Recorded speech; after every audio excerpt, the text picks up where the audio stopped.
G'day and welcome to the Make It With Myles podcast. I'm Myles Clark. You wouldn't bloody believe it. Now, here we have two formats of the podcast. We have the shed and we have the journey. The shed is where we talk about all things related to building and construction, the real estate industry through the lens of a building inspector. And the journey is more of a personal development thing. Every now and then we dabble in that because I'm all about it and it's good for you and it's good for me and it's good for the world. So if I can do too bad. Now, on this episode, we will be doing something that I've been getting a lot of requests from through the social media stuff and helped a lot of people with in particular, and that is becoming a building inspector. Now, what is a building inspector? A building inspector, there's sort of multiple roles in which a building inspector plays within the industry with regards to pre-purchase inspections. A pre-purchase inspection is when you are purchasing a property and a building inspector comes out, gives you a detailed report of all the major defects, minor defects, timber pest issues, blah, blah, blah, blah, blah. And then you can make an informed decision based on that. The other one is new home inspections. New home inspections is something sort of new to the industry itself. These are private building inspectors that go through stages of your construction project and they write a report and just pretty much provide all the defects at that specific stage, which is then given to the builder to rectify and action accordingly, because we want to build to at least a minimum standard, and that's not happening, which is fucking embarrassing, but that is more or less the way it should be done. So basically what we're going to be speaking more about here is becoming a pre-purchase building inspector. Okay, now the reason why we'll sort of start there is because with new home inspections, it's pretty easy. Anyone can do it. You don't need any qualifications. You don't need to provide any proof that you know what you're talking about. You can literally sell your services to any potential purchaser that's obviously going through the process of getting a house built, inspect that property, provide a report, and that's it. There's no liability. There's no public indemnity insurance. There's nothing like that, okay? It is the wild, wild west of doing sort of building inspections, okay? So I think in time that will change, but at the moment, it's pretty well a free-for-all, but what we're going to do is we're going to focus more on doing pre-purchase building inspections, which is an industry that I've been a part of for about 5-6 years now, and I absolutely bloody love it. Pays very well. I get to deal with a lot of people. I get to help a lot of people, and I highly recommend a lot of people get into it, to be honest. It's the perfect role for someone that has been in the construction industry for a long time, sick of being on the tools, knows a lot of things about building and construction in general, and also, more importantly, can actually communicate to people about defects, about issues, how to resolve them, and then be that sort of middleman as the expert with regards to that property in particular. So pre-purchase building inspecting industry is built around two specific Australian standards. So it's AS 4349, which has point 0, point 1 and point 3. One specific to pre-purchase inspections, and the other one is in regards to timber pest inspections itself. Now, different states have different rules. Okay, so depending on the state that you're in will depend on what qualifications are required, if you need to be a builder, and all those specific things associated with that. Okay, so basically there's only really two states that enforce some type of rule and some type of qualification. So overall, only one state in particular you have to have a license for it. Okay, and that state is Queensland itself. So Queensland, you actually have to be a builder for a period of time. I think it was like 3 years. And then you apply for your building inspector license. And then that license allows you to do pre-purchase building inspections. Okay. The other state is Victoria. So Victoria is a little bit different. There's a bit of a grey area with regards to that. So technically you don't have to be a registered building practitioner to actually undertake the inspections themselves. But the issue that you come across is that when someone purchases a property, it's always subject to something. Usually finance and a building inspection.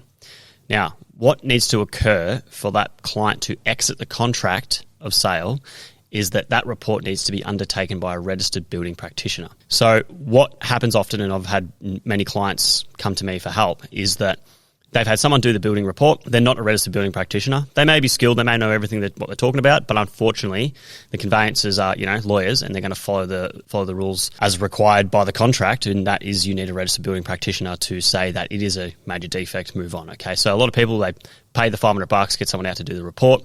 There's major defects. They want to exit the contract. They can't, so they have to get another inspector out who is a registered building practitioner, and then he can execute the exact same fucking report. Because they're a registered builder, they can exit the contract.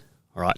Now, this is also the same for timber pest issues. So there's two clauses in most contracts, the building clause and the timber pest clause. Timber pest clause, you need to be a licensed pest controller to exit the contract.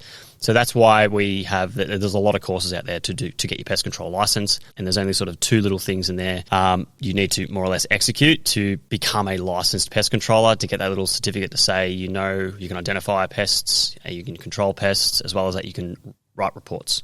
All right, so there is a report writing section of it, which is important. And these sort of two things are Really critical. Now, with regards to other states, pretty well all the other states, there is no specific qualification, specific rule or anything like that you need to have in place to actually become a building inspector. The next step after that, the issue you do face is getting your insurances. So with any business, you need to get insurances, product liability, public liability, and professional indemnity insurance, all right? So with regards to this, because of what you are doing, you are providing a service in regards to your expertise, you need professional indemnity insurance. Now, to get that, there are only a small number of insurance brokers that actually will supply that for building inspectors that do pre-purchase building inspections themselves. Because it is such a high-risk industry, because if you are not qualified or you don't know what you're talking about, the chance to get a claim against you is very high, because obviously you're purchasing $1 million properties, and that's now fucking like a half a bedroom apartment, which is ridiculous. But anyway, so getting the insurances is going to be the difficult part. Now,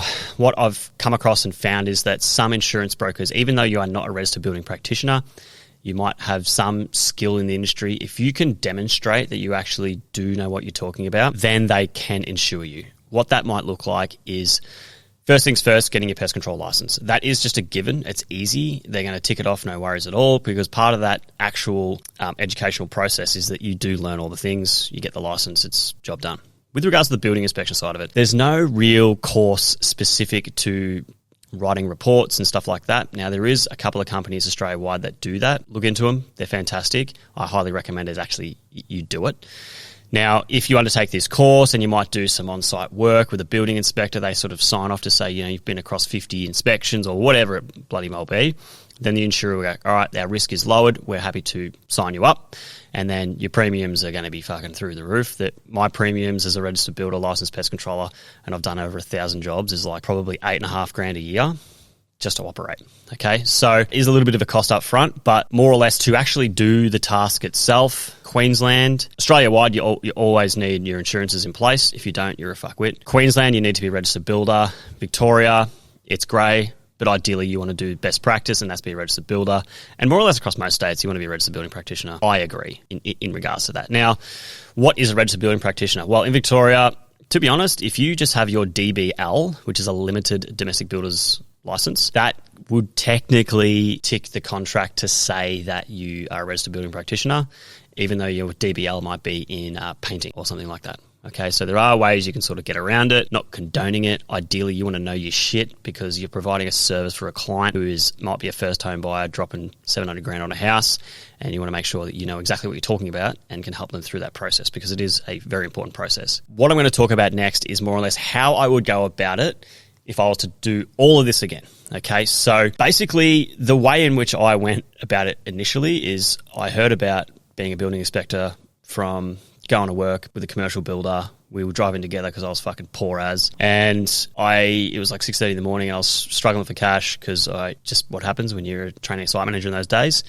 And he gave me this idea that you can do building reports and get $500 and you're there for 2 hours. And I thought, fucking, that sounds awesome. Looked into it, didn't see why I couldn't do it. Thought, fuck it, I'll do it. I self-trained myself through the whole entire process. I built my own internal application. I built my own report writing application. Got word of mouth, built the business, learnt everything about the standard. And then it was more like trial and error on site. So I'll just put effort in here, write reports, see how it pans out. Some things were good, some things were bad. I'm going into too much detail here, not enough detail here, can't elaborate good enough. Realised that actually a phone call and communicating with people was probably the most impactful thing on the company itself. If I was to do it all again, pretty much this is how I would look at it. I would definitely go and get my pest control license. There is a company called MPL Training who I did training with, who were fucking awesome. And the reason why they were awesome is because it was face-to-face learning, because you got to learn shit. You don't just wing it. Face-to-face learning, which I'm all about. But as well as that, they also provided a practical 2-day sort of session. So you could sign off your practical to say that you were competent at specific areas to pass those specific modules. If you do remote learning and it's all online sort of stuff, the online training part is pretty easy. When it comes to the practical, it is fucking very difficult. Very difficult. I spent countless hours on site with pest controllers trying to demonstrate how and which correct way to do things and all sort of stuff. And as you probably might know, not all pest controllers follow everything by the book. So I had to just make up scenarios and pretend I was doing things. And even then, I got grilled on little bits and pieces that weren't correct.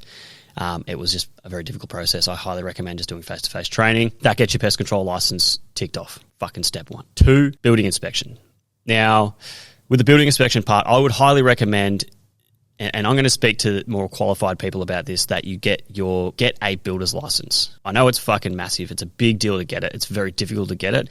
Even if you got your DBL carpentry, for example, and you have a skill set where you've done renovations on homes, you understand the ins and outs, you understand what can go wrong, what can go right, already have a good overview of what construction is all about. Get a DBL, or definitely get your DBU, ideally. Okay, and the reason I say that is because I think moving forward in the future, based on the trend of what's happening in the industry and how cooked it actually is, I do believe that they're going to start pushing to have more qualified people undertake these roles, because it's trending in that way. And knowing the VBA, just here in Victoria, they're starting to go a bit harder on all these types of things, which is finally good to see. So it's not required at the moment in some specific states, but I highly recommend you would do it. As well as that, I would definitely be doing like a building inspector report writing course. The reason being, you need to be very eloquent with your words in regards to writing reports.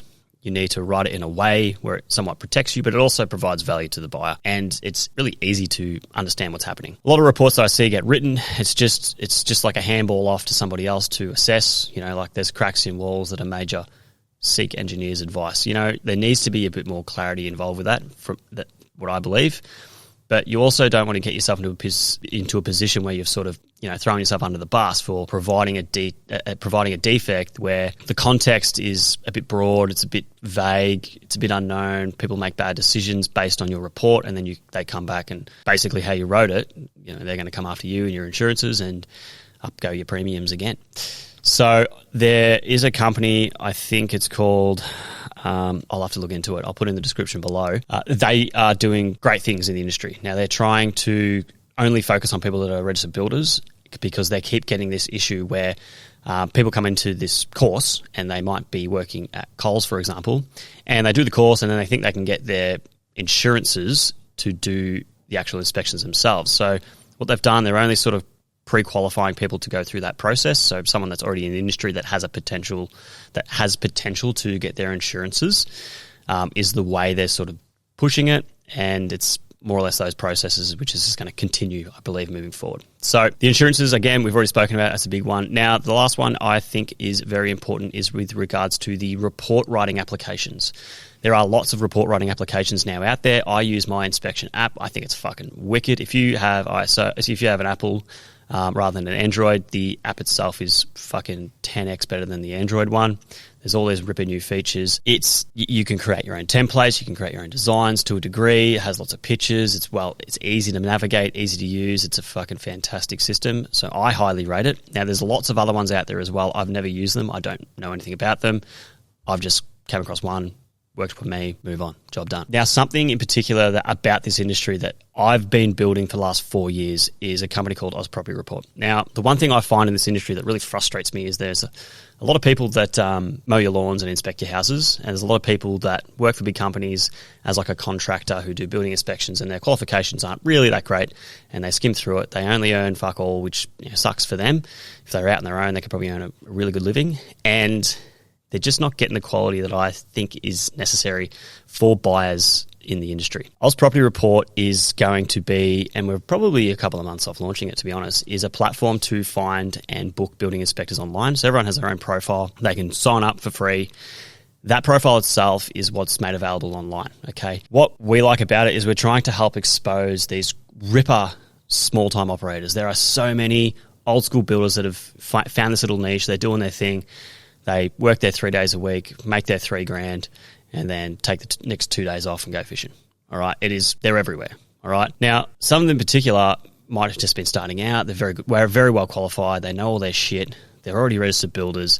They're already licensed pest controllers, and they're just trying to make themselves or build their business out, really. So what we've done is create this sort of platform where it's just more or less centralized, so people can go there, find building inspectors, book them online. And as well as that, the dashboard and how the system works itself is really good for building inspectors. So when you go through and get your building license and your pest control license, or you want to be a building inspector and all those good things, the platform itself is going to be a great place to sort of get into for a free sign up and really just get hot leads. That's it. It's just a tool you can bolt onto your company itself. You're obviously still going to have your word of mouth, super important. You're also going to have your online advertising, your website, all that sort of stuff. But more or less, this is something that you can sort of bolt on and get some work every now and then. And if you get, one job a month, that's 12 jobs a year. That's about probably 7, 8, 9 grand's worth of work. Okay, so that's what we're doing in the background. So look out for that if you end up becoming a building inspector, which I hope you do, because there's a lot of fucking shonky blokes out there. The ones in the industry that I speak to who are registered builders and are very qualified and care a lot about what they do. The stories that we hear from some other people that do this role are pretty piss poor, to be honest. And I think it can be improved and be better. All right. Now, to close on this, what I want to mention is with regards to a couple of things. All states are different. Queensland, got to be a builder for, I think, 3 years. Then you apply for your building inspector license. Victoria, it's the contract of sale that will fuck you up. That's why you need to be a registered builder in those to meet those conditions and those terms, as well as a licensed pest controller. Other states, free for all, crazy, but that's what it is. Insurances, so you can do all these courses, you can do all these things, but if you technically aren't qualified enough, the insurance company will not let you be insured because your risk is way too high. So you either got to show competency, put all this effort in, jump through hoops, all that sort of stuff, or get out there and get your licenses, which is going to make it easier on them to provide you insurances. As well as that, your report writing app is another massive component.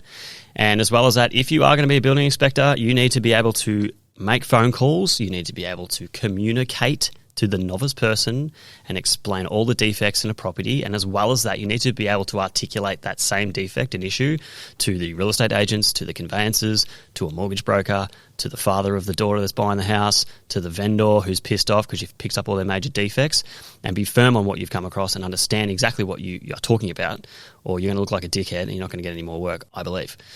So it's a great industry to get into. I fucking highly recommend it. And I think there's a lot of great trades that I'm sort of coming across these days who are on the tools as a chippy, or they might be builders themselves, just sick of the industry itself, sick of clients fucking them over, really want to scale back, which is what usually happens after, 30, 40 years on the tools. For me, I just smartened up early and saw the money in it, and I thought, I have that skill set, I want to do it, and here I am now. And I think you really should go out there and have a crack at it. So I hope this provides some value. In the description below, I'll put some of the information about some of the courses I've done, insurance brokers, all that sort of stuff, just so it helps you sort of through that process. But I think this is a really important one. Please do us a favor. Give us a rating on the Spotify's or wherever you're listening. That would be much appreciated. Share it to the lads that are fucking sick of their job and really want to get off the tools and still make a reasonable income, but also within an industry that they understand and get, and what they've spent 20 years of their life working with. Other than that, we will see you on the next one. Thank you for listening to The Shed and the Make It Myles podcast, and we will see you next time. Hooroo.